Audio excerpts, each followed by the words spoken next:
going on, guys? Nick Lessigore here. Brandon Delakia. Exit 12 Brewery. In the house. That was, as Brandon would say, from the cockles. Yep. Cockles are down here in the stomach. That's right. And we're here down in the basement with a homebrew review of our hazy IPA we called Foam Space. And if you want to find out why we called it Foam Space and things like that, artwork as well, don't hesitate. Follow us on Twitter. Yes. Twitter.com/Exit12Brewery, at Exit12Brewery. That's where we post all of our homebrew goings on there, and Instagram. Instagram is the same name. Yep. You can see all our artwork, our beer descriptions. We love that creative side of the process. Yeah, absolutely. So this is, like Nick said, this is Foam Space. It's a New England IPA, hazy IPA. This one we did the most flaked adjuncts we ever did, close to 3 pounds of them. We had flaked barley, flaked wheat, flaked oats. We had all the flakes, the flakes on flakes. Flakes on flakes. And we did a brew day video that we will put the link in the description of this video so you can check it out. This was the first beer that we pressurized, fermented, and pressurized transferred at the same, for the same beer. We pressurized, transferred a West Coast IPA that we did. If you look back in our videos, we pressurized, transferred that. Yeah, so the Firmzilla, we just got it. So far, so good. No issues at all with it, really. It was very smooth. It's a decent, heavy feeling plastic, so we have nothing but nice things to say about it. Yeah, and there was even, for frame of reference, there was even a day where we first started pressurized fermenting, where I came down and we have our blow-off spunding valve, and it was set to 30 psi, and the thing was still fermenting, and it was going pretty well. The level of gas in the fermenter didn't cause it to explode or get damaged, warped, nothing. It's a really nicely made product. Yep. So, in terms of this beer, as you can see, we're not going to spend too much time on the look because you guys know what it's like. But the New England IPA is hazy. So we did 2-row and Golden Promise with this one to make it, that nice golden orange color, very light orange. I'm very pleased with the color of this beer. I'm way away from you. Boom. Framing. Yeah, so it is, I'm very pleased with the color, and let's get it. You're already doing it. Damn it, sorry. Don't get a note. We gotta do we're getting a sniffer. Do the sniffing thing.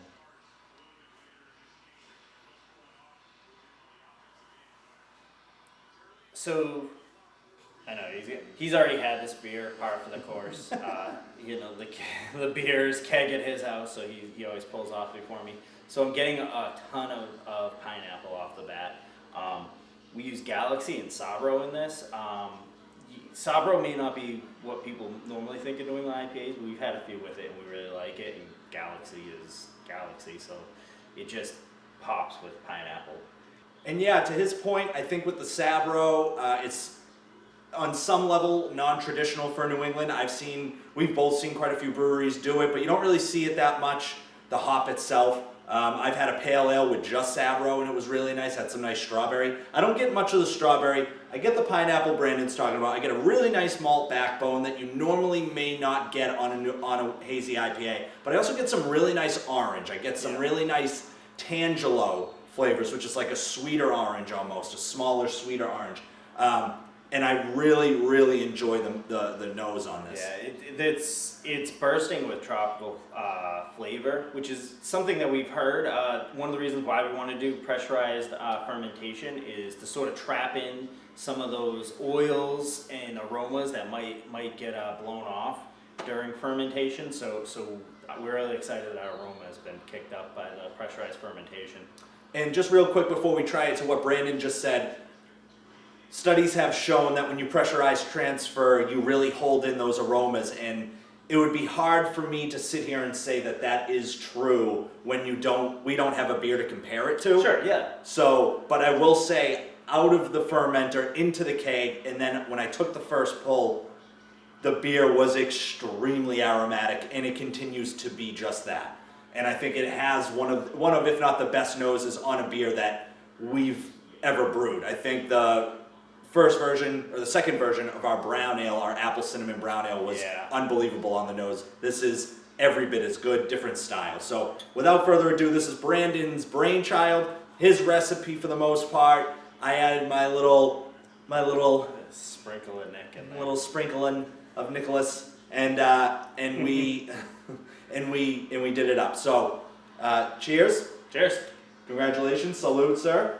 Thank you.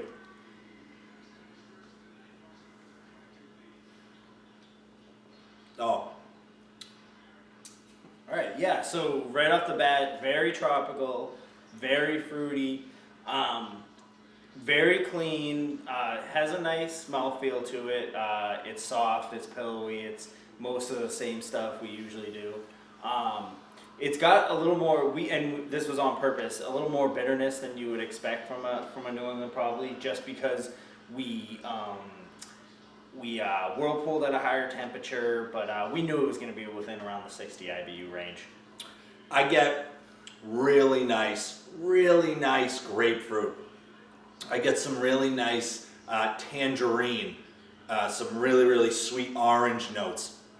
I really am enjoying the grapefruit on this though. I don't get as much of the pineapple on the taste as I did on the nose. I think it's one of these rare beers where it's super tropical on the nose, and then when you take a sip, it's got that really nice, non-tropical but really nice fruity aspect. I think this is a great grapefruit with sugar on the top for breakfast kind of. Yeah. It's got a really nice grapefruit pulpy.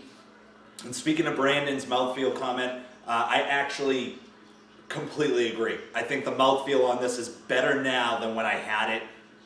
It's really only been sitting in the keg for less than a week. So yeah, it's still mighty fresh. The mouthfeel on this has really jumped in the time that it's been sitting in the keg, in my opinion. And I actually think, contrary to what he said, I think the bitterness is really in the background and really soft. I don't really get like this, not that you said it was harsh, but I don't really get this like strong bitterness. I actually get it on the back end. I get really nice fruit on the front and the middle, and then on the back end it hits you with this decent bitterness. I think I would want to experiment with another bittering hop and maybe add a little bit more, because New England IPAs should have a little bit more bitterness. Yeah. Just a tiny bit. So it might just be, I might have just been tasted because of the fact that I know how many IBUs are in it. It definitely hits you up front with that tropical flavors.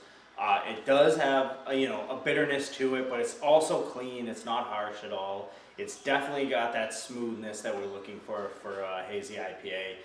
Yeah, I'm really happy with this beer. I think it came out great. I feel like this might be something we do going forward for our pale ales is pressurized fermentation. I feel like it's really kicked it up a notch.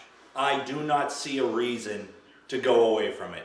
This beer, above all else, has solved our problem of a really harsh, bitter end hit, which we thought was either some sort of infection at first, it was a plastic, maybe we weren't fermenting at the right temperature.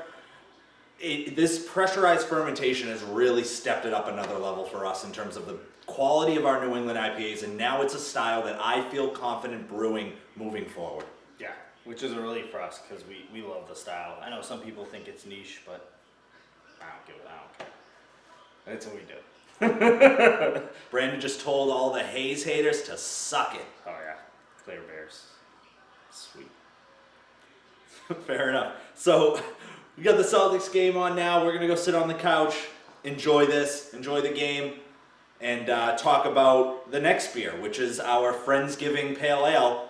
Third year we're gonna be brewing it. Yep. Really pumped about that for Thanksgiving. So we'll talk about that, and we'll be seeing you guys soon. All right. Cheers. Cheers.